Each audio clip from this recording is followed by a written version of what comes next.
Well, the time is finally here. I just checked out Gladiator 2. The film tells the story of Lucius, who is forced to enter the colosseum after his home is conquered. Now he has to look to the past to find the strength to return the glory of Rome to its people. This is Ridley Scott stepping back into the gladiator world after 24 years, and I went into this movie not had seen the first film, to be honest. I tried to watch it for the past couple of months, but it was one of those movies that I just kept forgetting to watch and it just never really got around to it. But there was a reason why I kind of was glad that I didn't go into this movie without seeing the first one. I wanted to see if this movie would stand alone on its own without having seen the previous film. That way I could navigate to see if people who have never seen the first film would be lost or if they needed to watch the first film in order to get caught up with the second film.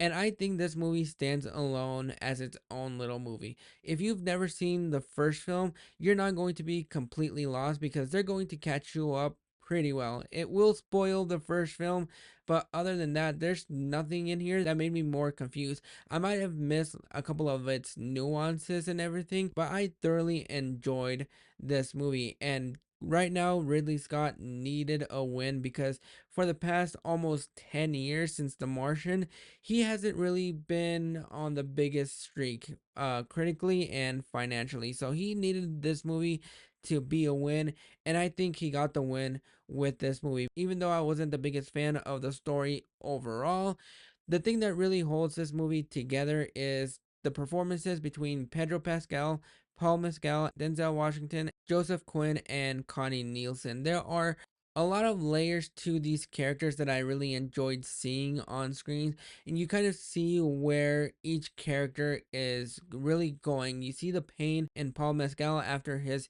home was conquered and the people that he loved and cared for were killed, and he saw that front and forward. And so on one level, it's kind of a revenge tale, trying to get revenge after all of his people were killed and now really forced into this colosseum of death where nobody really knows who's going to be able to make it out alive, if he's able to make it out alive, or if other people are able to.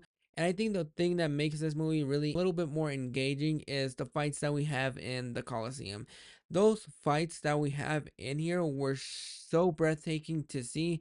There were so many moments in here where I was just holding my breath and gripping to the side of my seat because they do a really good job not just giving the fights emotional weights, but also having stakes. Because as soon as one of those swords goes through you, you're never going to be seeing the light of day ever again. So the way that they're able to choreograph these fight sequences made it even more engaging to you because you're just at the edge of your seat whenever you're either doing the sword fights or the fist to fist fights. Those moments were not just only fantastic to see on screen, but they were bloody as all hell. And I was really enjoying those moments when we were fighting in the Coliseum and getting ready to see who was going to be the next opponent. Were they going to be able to make it out alive or not? And I think Ridley Scott does a fantastic job knowing when to cut these scenes together and when you're able to make them breathe. Because the one thing that I really appreciated about this movie is the fact that we don't have shaky cam in here when it comes down to the fight. I am so over the shaky cam BS that if they use shaky cam in this movie, I think it would have taken away from the impact that we had in these fights. But what he does is he's able to just make the fights seem so real and so big without having a lot of takes, and you're able to breathe every single fight in here because you're just focused on these two opponents or how many opponents they have facing off of each other. And I think those moments were just absolutely fantastic. Pedro Pascal as the Emperor, I thought had some moments to shine in here, but I don't feel like they really developed his character as much as I could have really wanted them to. You kind of get where he's coming from, and you see the pain and the rage that he has in his eyes, and a lot of that has to do with the performance of Pedro Pascal. I think he's great in the role that he is given.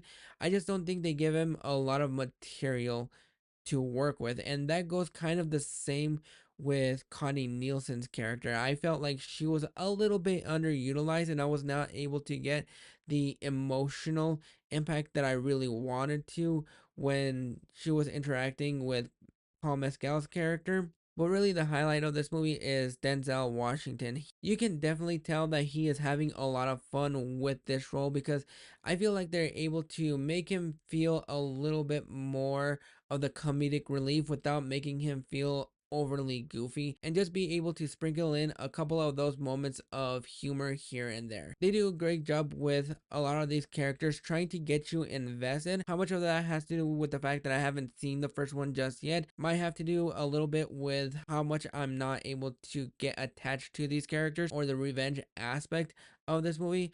But all that is saved for me personally from a lot of the fight sequences here and there. And even when we're ready to get to the war sequences, I think the way they built those moments up work. If you were a fan of the first film, I think you're going to have a lot of fun with this movie because I think there are strong elements in here that I really enjoyed, that Ridley Scott did a fantastic job.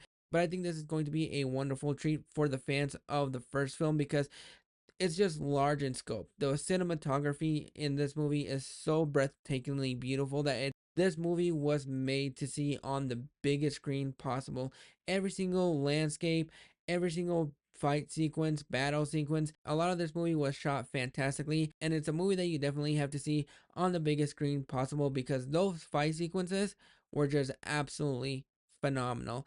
But those are my thoughts on Gladiator 2. Have you guys checked it out, or are you planning on checking this film out? Go ahead and drop your thoughts in the comments below and let me know, what is your favorite Ridley Scott movie?